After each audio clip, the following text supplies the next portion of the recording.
Bismillah, Assalamualaikum warahmatullahi wabarakatuh. Alhamdulillahirabbil alamin. Wassalatu wassalamu ala asrafil anbiya'i wal mursalin wa ala alihi wa sahbihi ajma'in. Asyhadu an la ilaha illallah wahdahu la syarikalah wa asyhadu anna Muhammadan abduhu wa rasuluhu la nabiyya ba'dah. Allahumma shalli ala Muhammad wa ala ali Muhammad. Baiklah para mahasiswa sekalian, kita lanjutkan perkuliahan kita pada minggu ini. Kita masih membahas mengenai sistem ya. Kita masuk kepada apa yang kita ini masalah tentang klasifikasi sistem atau pembagian jenis-jenis sistem.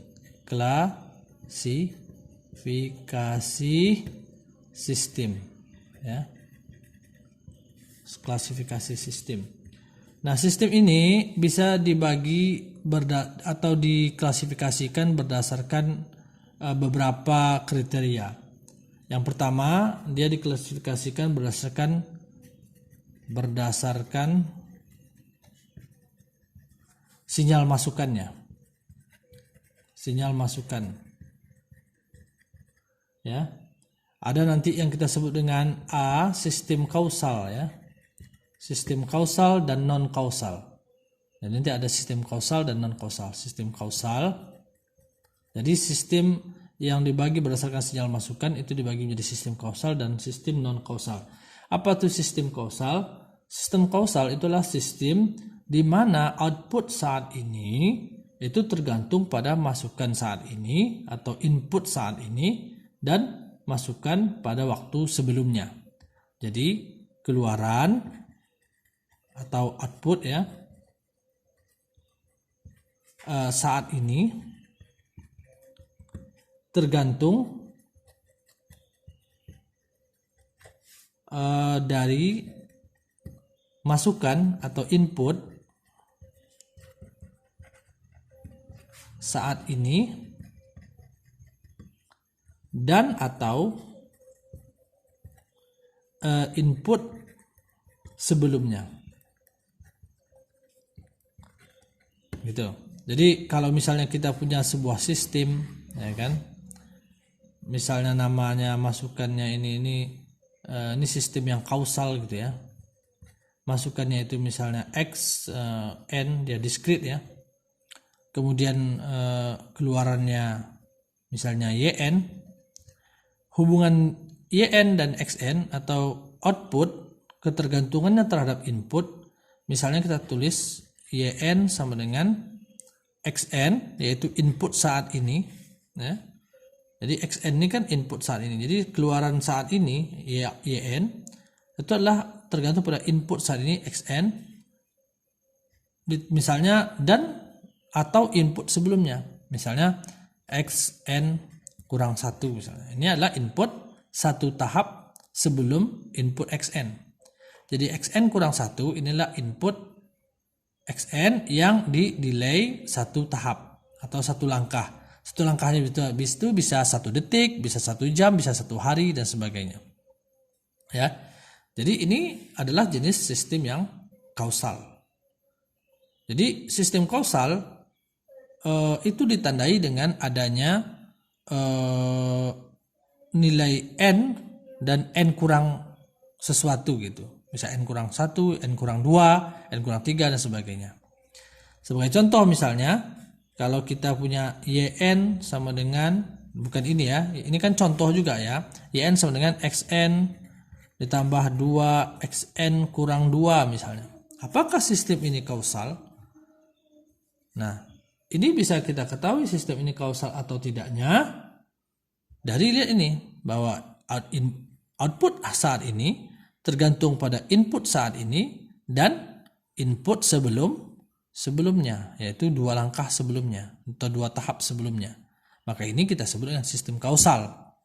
Tetapi kalau misalnya kita punya sistem seperti ini, yn sama dengan xn ditambah 5 xn tambah 1 misalnya, maka ini bukanlah sistem yang kausal. Mengapa? Karena dengan mudah kita menjawabnya bahwa sistem ini adalah output saat ini itu tergantung pada input saat ini, tetapi dia juga tergantung pada output setelahnya. Ini n tambah 1, artinya input yang akan datang, satu tahap yang akan datang atau satu langkah yang akan datang. Padahal syaratnya adalah harus tergantung pada input sebelumnya. Itulah yang disebut dengan sistem kausal. Nah, sistem kausal ini menunjukkan sistem ini adalah sistem yang real gitu. Sistem kausal menunjukkan sistem inilah sistem yang real, yang nyata, ada di dunia gitu. Nyata. Karena suatu sistem mestilah dia tergantung outputnya itu tergantung pada inputnya, dan inputnya itu bisa input sebelumnya. Tidak mungkin suatu sistem itu tergantung kepada input setelahnya. Ya, misalnya ini dan ini sunatullah ya, artinya itu sesuatu yang memang wajar di dunia ini. Misalnya ada bahwa hasil yang kita dapat hari ini, misalnya kan, itu adalah tergantung pada usaha kita hari ini dan usaha kita sebelumnya, ya kan? Tidak mungkin hasil usaha kita saat ini, hasil yang kita dapat hari ini itu tidak mungkin tergantung kepada hasil yang akan apa yang kita lakukan besok hari gitu.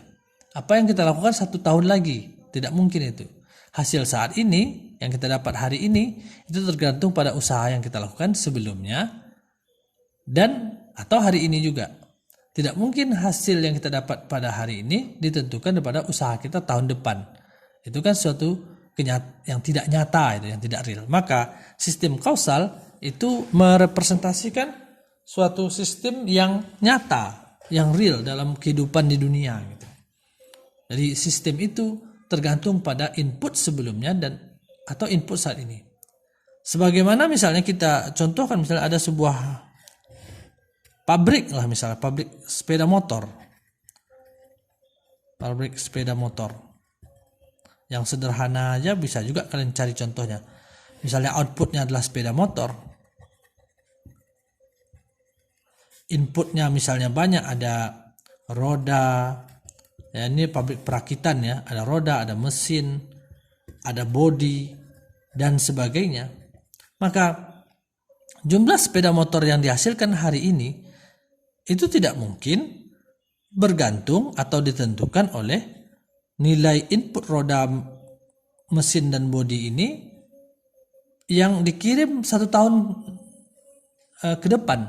Itu tidak mungkin. Mestilah output atau hasil jumlah sepeda motor yang diproduksi hari ini itu tergantung pada roda atau mesin atau jumlah bodi yang ada datang ke pabrik hari ini atau yang masih ada di stok atau yang diantar pada hari-hari sebelumnya atau waktu-waktu sebelumnya. Tidak mungkin sepeda motor ini jumlahnya yang dihasilkan hari ini tergantung pada jumlah komponen-komponen masukan ini yang dikirim tahun depan. Itu tidak mungkin. Maka ini adalah sistem yang tidak kausal kalau seperti itu.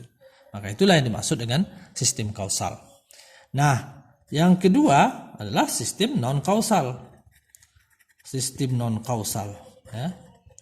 Sistem non-kausal ini tentu kalian juga bisa menebaknya. Sistem non-kausal itu adalah sistem yang tidak tergantung pada input yang akan datang. Jadi tergantung output, tergantung pada input yang akan datang.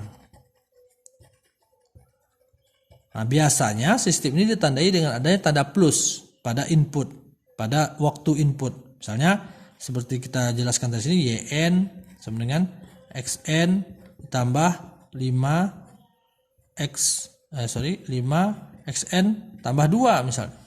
Ini menyatakan bahwa output saat ini tergantung pada input saat ini dan input 5 kali input yang akan datang 2 tahap. Nah, ini adalah sistem yang non kausal. Kita lanjutkan ke video berikutnya.